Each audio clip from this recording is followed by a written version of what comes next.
প্রথমবার গাড়ি চালাই এত সুন্দর লাগলো আমি ভাবেছিলাম রে বাপ। তো গাইস চলো ভিডিওটা গড়া থেকে শুরু করা যাক আর বেশি দেরি না করে। তো গাইস চলো।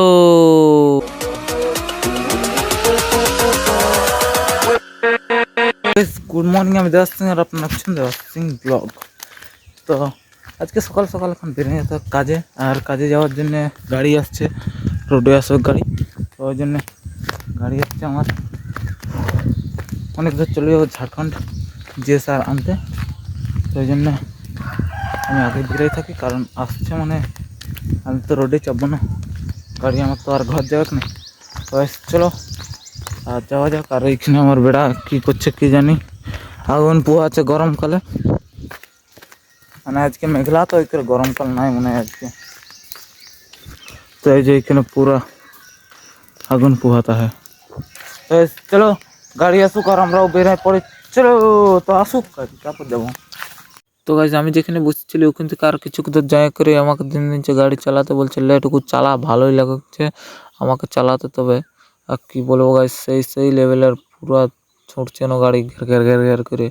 তো গাইজ দারুণ লাগছে, আর এমন কোথায় পাবো এক্সপিরিয়েন্স। তো গাইজ আর বেশি করছি নি, চলো দেখতে থাকো ভিডিওটা। আর এই যে এখন যাচ্ছি আমরা ইট আনতে, মানে বুঝছোই তো, ইট আনা মানে একটু দূরে যাচ্ছি। আর এই যে এইখানে এখন আমাকে দিনছে, মানে আমিও বেশ ছোট আছি, ভালোই লাগছে চালাতে। তো গাইজ আমি চালাতে চালাতে তারপরে দিন দিনছি এখন পুত্রকে চালাতে, মানে যে আসল ড্রাইভার তাকে দিন দিনছি চালাতে। আর কি বলবো, এখন মানে শুরু রাস্তা, আর রাস্তাটা এখন খারাপ দমা পাবো, ওই করে আমি চালাই নি, এই করে দিন দিনছি পুত্রকে চালাতে। তো বলছি চলো তুমি চালাও, আমি এখন বসে আছি। তো গাইজ এই যে দেখতে পাচ্ছ রাস্তা এখন ভালো আছে, তারপরে কিন্তু একটা পোল আছে, পোলটা পেরিয়ে করে রাস্তাটা একটু খারাপ আছে, ওই করে আমি পুত্রকে দিন দিনছি। তো গাইজ এই যে দেখতেই পাচ্ছ, এই যে আমরা যাচ্ছি যে স্যার ইট আনতে, ইট গাড়ি তো আর কি করবো বলো। যদি কারো ইট তিনটি দরকার হয় অবশ্যই একটু SMS ইট কি বলছি, অবশ্যই একটা কমেন্ট করে জানাবে। ইট বালি সিমেন্ট গুটি পাথর যাই হোক। আর এই যে এখানে আমরা চলে এসেছি JSR ভাটা। যা ও বাবা, এসে করে দেখি রে গেট বন্ধ আছে। ওই করে আমি হাঁটে হাঁটে ভিতর দিয়ে ঢুকে যাই, দেখি যদি গেটের চাবিটা পাই হলে। তা হাঁটে হাঁটে যাই দেখি কি হচ্ছে। আর এখানে ভাটা এখনো ইট পুড়ছে, ওই করে পুরা ধোঁয়া বেরিয়েছে। তো দেখছি নাই দিল চাবি, বলছে আসবে একজন চাবি খুলতে। ওই করে আমি আর পুত্রা হাঁটে হাঁটে যাই ঘর, ঘর নাই মানে গাড়ির দিকে যাই আগে, তারপর দেখা হোক তোমাদের সঙ্গে। তো তার কিছুক্ষণ পরে একজন বলছে যে এটা গেটটা আজকে খুলবে কি নাই, মানে খুলবে তো পরে, কারণ চাবিটা নাই কেউ। ওই করে আমরা একটু লাটাই পাটাই হয়ে চলে আসছি কোনো রকম করে। তো ওইখানে এসে করে দেখছি যে যাতে হোক কোন দিয়ে লোড করতে, ওইটা খোঁজ করতে হোক। তো তারপরে এখানে দেখছি যে লোড করতে ভালো জায়গা আছে, ওই করে লোড টোড করে নিয়ে এখন আমরা পা হাতগুলো ধুয়ে নিই। আর এখানে পা হাতগুলো ধোয়ার আগে দেখছি যে দমে ইট শুকছে গাইজ, রোদে শুকছে, এখানে আগুনে শুকনে। আর এই যে এখানে পা হাতগুলো ধুয়ে নিয়েছে পুত্রা, আর আমিও ধুইলেও একটু পা গেলে দমে ধুলা জমেছে। দেখছো গাইজ ইট গুঁড়ো কেমন, পুরো হাতগুলা সেই গাব লেগে গেছে। তো তারপর আসি করে আধা আধুর আসি করে দেখছি কুলারটা মানে রেডিয়েটরটায় জল গরম হয়ে যাচ্ছে, তো ওই করে জলটা চেঞ্জ করে আর এখন আমরাও বেরিয়ে যাবো ঘরের জন্য। তো এইখানে জলটা চেঞ্জ করি আগে, তারপর যাব ঘর। তো গাইস চলো ঘর যাই। আর এই যে এখানে আমরা ঘর বেরিয়ে নিচ্ছি লোড গাড়ি নিয়ে করে, লোড গাড়ি এনে করে ঘর আসি করে ভাতটা মারতে আমি ঘর চলে আলি। তো ভাতটা মারতে এসে এইখানে আমি চার্জার কর্ড যাই মোবাইলটা দিলি গুঁজে, তো মোবাইলটা চার্জ না হতে হতে আমি চলে আসছি মানে সেই ট্রাক্টর মানে ডিউটি আর কি, ওখানে ধান লোড করে আর এখানে চলে আসছে। তো ওই করে আমাকে বলছে চ যাবি নাকি, আমি বলছি না যাবো। আর এই যে আমরা ওখানে পিক আপটা নিয়ে বেঁধে গেছি অনেক দূর ইট নামাতে, মানে এই বালিচর দিকে যাচ্ছি ঘুরতে ইট নামাতে। তো বালিচর যাওয়ার সময় রাস্তায় দেখছি যে একটা ট্রাক্টর আধা রাস্তায় দাঁড়ায় আছে, আমি বলছি কি হলো রে বাপ। তারপরে দেখছি যে কিছু নাই হয়, সামনের দিক থেকে আরো একটা গাড়ি আসছে, বলছে ওইরকম আর কি, কি করব। তো বলুক, আমরাও তো যেতে হোক। তো সামনের থেকে দেখছি যাইতাই গাড়ি আসছে না রে বাপু, ওখানে আছে গরুর গাড়ি একটা, যেটা চারে 8 2 10টা চাক আছে, মানে সরি চাক নাই, ট্যাঙ্ক আছে 8টা চাক আছে 2টো। তো গাইস গরুর গাড়িটা পেরিয়ে যায়, না হলে গরুগুলো যদি দৌড় পেয়ে যায় তাহলে মুশকিল আছে। তো গাইস ট্রাক্টরটা করে আগে চলে যাচ্ছে, তো আমরাও যাই। আর এই যে এখানে এসে করে ইট নামানোর এখানে পৌঁছে গেছি। আর এখানে নামবে 370টা ইট, ওই করে 370টা গুনতি করে আর নামাই করে আমরা আরও বের হয়ে গেছি আরেক জায়গায় ইট খালি করতে। তো আর ইট খালি করা মানে বহুত ঝামেলা, এই দমে কিছু চারদিকে নাম করতে হয় গাইস, কি বলবে।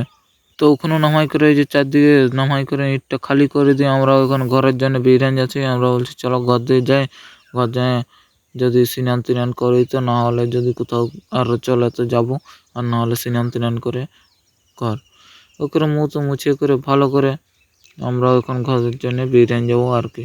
তো গাইস চলো ঘরের জন্য আমরা বেরিয়ে গেছি। আর তো চলো, তো আসে করে ঘরের এখানে আসে করে এক গাদা বালি লোড করে আরও নামাতে স্টার্ট করে দিয়েছি গাইস লোকের ঘরে, মানে কি হবে কি জানি না, ঘরেই হবে নিশ্চয়। তো ওই করে লোকের ঘরে নামাতে স্টার্ট করে দিয়েছি। আর এই যে এখানে আসে করে আরও বেঁকে গাড়িটা নিয়ে আসছি, বলছি চলো মালিকের ঘর পর্যন্ত বেঁকে আরই লিখবো। ওই করে বেঁকেই যাচ্ছে গাড়ি আমাদের, আর কি করবে বলো। কপারটা খুলে করে আমি হুলকিছি, শুধু বলছি কোন দিয়ে যাচ্ছে কোন দিয়ে নাই, করে দেখতেই হচ্ছে। তো গাইস আজকের মতো এখানে নাই শেষ করবো, তো চলো আরও দেখাচ্ছি তোমরাকে। তো এই যে এখানে পুরো সেই লেভেলের বেঁকে আসি করে বলছে গাড়িটা সাম করে দেবো বেঁকে। তো গাইস বেঁকে সাম করুক, তারপর তোমাদের সঙ্গে দেখা হচ্ছে। তো আজকে কিছু আর চলবে না, এই করে গেট টেট লাগাই করে কাঁচ মাজা উঠাই করে আর রাখিয়ে দেবো গাড়িটা। তো ওই করে সব কিছু উঠান দিয়ে আর তারপর আমিও যাবো পেছন দিয়ে। তো দেখি কি হচ্ছে পেছন দিয়ে, বলছে লাইট টাইট জ্বলিয়ে রয়ে যাচ্ছে। তো গাইস পেছন দিয়ে আসি করে দেখছি যে ব্যাক লাইটটা জ্বলছে আর নিমছে, মানে ওখানে একটু প্রবলেম হয়ে গেছে, ওয়ারিং প্রবলেম মনে হয়। ওই করে জ্বলছে আর নিমছে। তো গাইস জ্বলুক আর নিমুক, আমরা আর কি করবো, ওই করে ভালো করে নিভান দিতে হবে। ওই করে ভালো করে নিভান দিয়ে আর তারপর ঘর দিকে হাঁটবো, আর কি করবো। চলো গাইস ঘর থেকে যাওয়া যাক। আর এই যে ঘর আসার সময় এত কাদা, মানে কাদা জল কোথা থেকে আসছে রে বাপের। তো আমার এটা দেখে করে মাথাটা একদম কেমন যে লাগছে, যে ঘরে যাই করে যে কাদা করছে তাকে দিব ছেঁচে। তো গাইস আর ছেঁচাছি ভালো নয়, ওই করে ঘর দিয়ে যাই দেখি কি হচ্ছে এত কাদা। তো গাইস ঘর দিয়ে এসে দেখছি অন্য কিছু নাই হয়, এখানে কেউ কিছু কাদা মারা করার মতোটা নাই খাও। ওই করে আমি ঘর দিক থেকে বেরাই, তারপরে তোমরা দেখাচ্ছি কি হচ্ছে এইখানটায়। তো গাইস চলো ঘর দিকে ঢুকি আগে, না হলে কি করে বেরাবো। তো গাইস ঘর দিয়ে ঢুকি। আর এই যে এখানে ভাইটা পুরো কাচাকুচি করছে।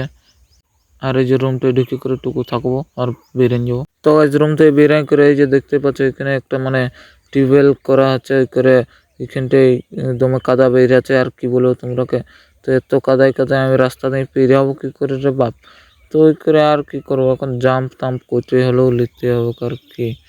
তো যা চলছে মেশিন, আর এইখানে টুকরা পাইপগুলো কোনো রকম বা পেরিয়ে গেছি আমি ধারে। আর এইখানে পুরো মেশিন চলছে ঘ্যারেক করছে। তো গাইজ এখানটায় চলুক, তো আমিও ঘর দিয়ে যাবো, আর বেশি লেট নাই করে, আমাকে ভোক লেগেছে এখন, অনেক বেলা মানে বিকাল হয়ে গেছে। আর কি বলো তোমরাকে। ঘর দিকে যাই, খাওয়া দাওয়া করি। তো গাইজ সারা দিন কাজ টাজ করে আর এই রাস্তাটায় উঠতে না আমার 12টা বাজে যায়, কারণ এটা একেই তো আপ মতনের বটে। আর ওদিকের থেকে এত উপর উঠতে আমার 12টা বাজেই যাচ্ছে গাইজ, কি বলবো তোমরাকে। একটা এসকেলেটর লাগাতো কিন্তু দেখছি একবারে পথ চলে যাবো সেই ঘর পর্যন্ত, আর বললো না। এত কষ্ট যে কি বলবো তোমরাকে। তো গাছ ঘর আসে করে চলে এসেছিল সিনিয়াতে, আর আসে করে এই যে সিনান করে আমিও ঘর দিয়ে যাচ্ছি। তো ঠিক আছে গাছ আজকের মতন এত দূরেই, বাকিটা আরও পরে দেখা হবে। তো ঠিক আছে গাছ, বাই, আর দেখা হবে নেক্সট ব্লগে। অবশ্যই আমার পাশে থাকো, ঠিক আছে গাছ, অবশ্য ঠিক আছে, জোহার।